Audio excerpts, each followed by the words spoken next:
Mesdames, j'espère que vous allez super bien ce matin.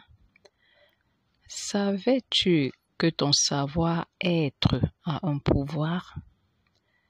Le pouvoir de t'ouvrir ou de te fermer les portes. Les portes de la destinée, les portes de ton mariage, les portes de ton élévation, les portes de ton emploi, ainsi de suite. Comme d'habitude, nous nous appuierons sur un verset biblique. 3 Jean chapitre 1 et le verset 2. Bien-aimé, je souhaite que tu prospères à tous égards et sois en bonne santé comme prospère l'état de ton âme. Ton âme, elle est comment en fait? Elle est anxieuse, en colère, haineuse, plein de problèmes, plein d'inquiétudes. C'est ce qui en fait, c'est ce que tu vas refléter sur ton visage, tu vois. Et c'est en fonction de ce que tu reflètes que tu attires les gens à toi ou alors que tu les repousses automatiquement. Nous prendrons comme ça à la volée quelques attitudes. Tu déverses toute ta colère, soit sur tes collègues, soit sur les usagers. Et si c'est un usager, un tiers même, tu ne sais pas qui est en face de toi. Tu ne sais pas quel rapport peut être fait sur ta personne en fait. Et tu ne sais pas justement quelle porte ça peut te fermer. C'est justement dans ce sens-là que parfois tu arrives dans un bureau, tu trouves une femme, le visage est attaché, elle est sur les nerfs et autres. Personne n'a envie d'être près d'une personne aussi désagréable, tu vois. Pouvons parler de la propreté. Quelle est ton odeur corporelle en fait? Entre guillemets, nous parlerons dans un podcast de ton odeur corporelle parce que nous avons déjà parlé de l'odeur spirituelle en fait. Comment est-ce que tu sens? Tu sens bon ou tu sens mauvais? Lorsque les gens sont près de toi, ils ne te le diront toujours pas. Il y a ton odeur qui joue beaucoup. Tu peux passer là, tu dégages mauvais. Personne n'a envie de travailler avec un collaborateur qui sont mauvais. Et d'une dame dont les cheveux sont mauvais, les aisselles sont mauvais, elle transpire. Personne. Fais attention à ton haleine. Tu vois, tu peux parler avec des gens et puis ton haleine ne se sent pas assez bon en fait. Nous parlerons ensuite des murmures. Ne sois pas de celles qui divulguent les informations sur la vie des gens, n'importe comment, à tort et à travers. Ne sois pas de celles qui divulguent les secrets, tu vois. Apprenons à fermer nos bouches sur ce qui ne nous regarde pas.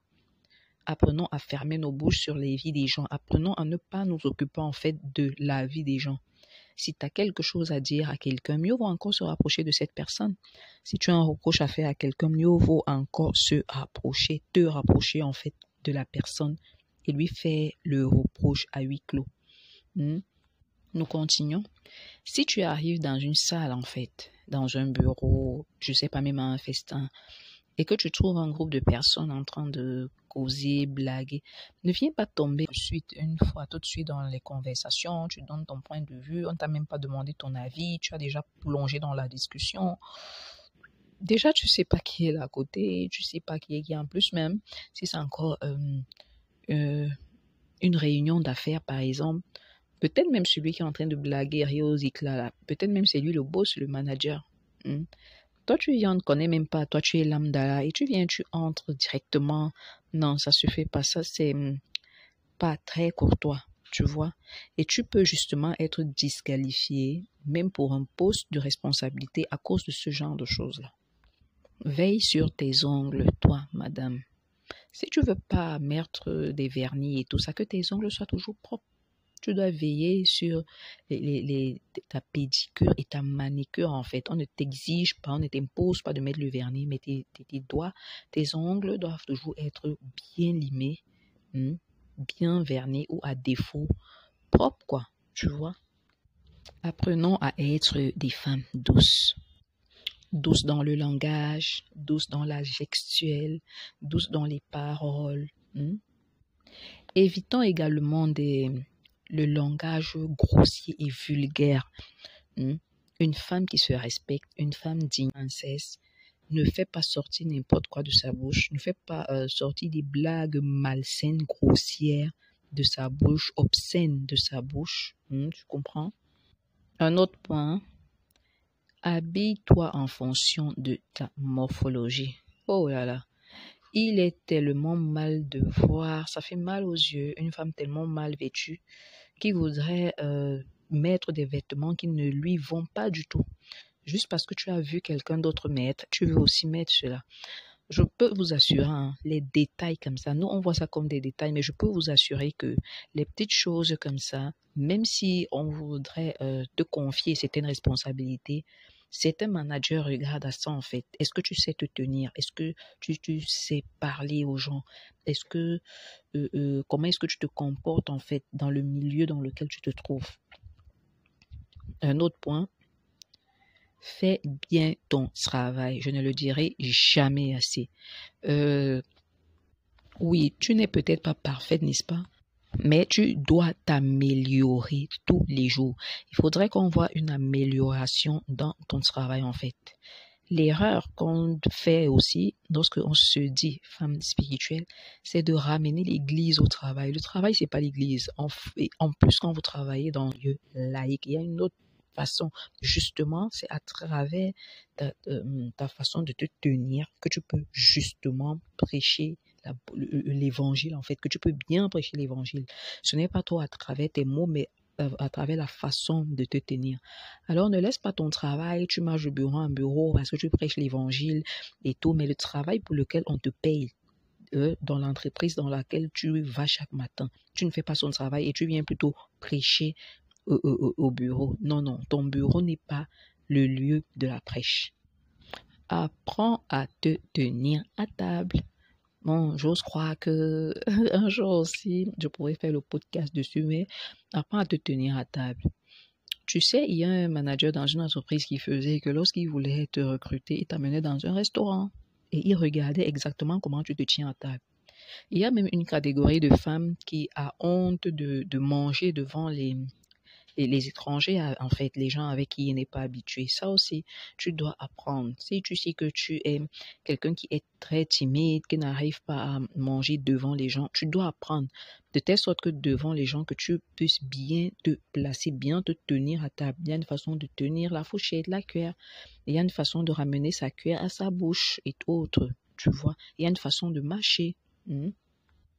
Ne sois pas de ceux qui empruntent l'argent partout. Malheureusement, ça se parle toujours dans ton quartier, dans ta famille, dans ton entreprise. Si tu es quelqu'un de super endetté qui prend toujours l'argent tout le temps, partout, crois-moi, ça va finir par se savoir. Et personne ne veut traiter avec quelqu'un qui vit sous crédit. Personne. Oui, oui, les gens riront avec toi devant, mais par derrière, ils parleront. Malheureusement, c'est ça la réalité. À défaut, de l'autre côté, apprends à rembourser tes dettes. Vraiment, pire est cette espèce-là, que tu prends les dettes et tu ne rembourses pas. Il faut qu'on te pourchasse, il faut qu'on te poursuive pour pouvoir rembourser la dette que toi-même tu as prise lorsque tu étais dans le besoin. Vraiment. Femme spirituelle, évitons cela en cette année 2024. Et tu sais pourquoi à la fin tu as ce genre de comportement-là? En fait, c'est l'état de ton âme. Tu vois, la façon dont tu entretiens ton âme se reflète automatiquement au quotidien sur tes habitudes, en fait. Tout le monde a des problèmes, mais évite de parler de tes problèmes à tout le monde. Tu sais, il y a un adage qui dit « Mieux vaut de faire envie que de faire pitié ».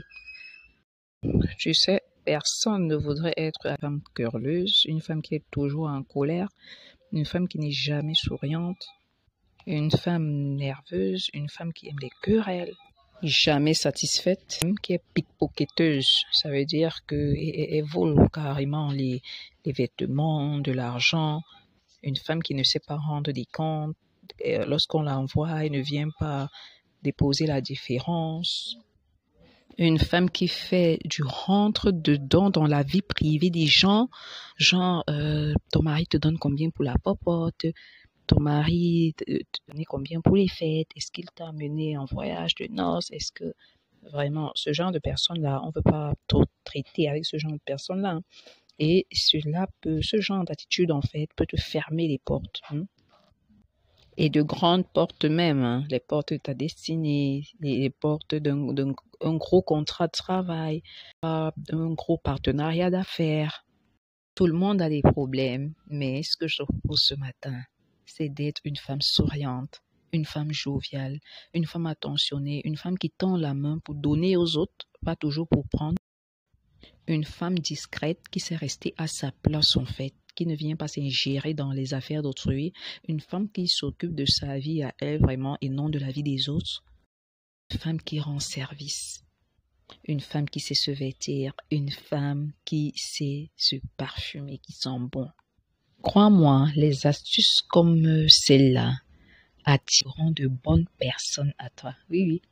Parce que tu peux même avoir de bonnes personnes qui viennent vers toi, mais justement, qui te quittent à cause de ces petites choses que j'ai citées là. On n'a peut-être pas tout cité, mais essaye de regarder à ton comportement ce que tu fais qui n'est pas bien, qui repousse les gens, qui chasse les gens, qui éloigne les gens de toi, tu vois. 2024, c'est ton année, ma chérie. Ne passe pas à côté de ta bénédiction, ne passe pas à côté de tes connexions divines, ne passe pas à côté de tes aides de destinée parce que tu ne sais pas te tenir. Sur ce, mesdames, je nous souhaite à toutes une agréable journée.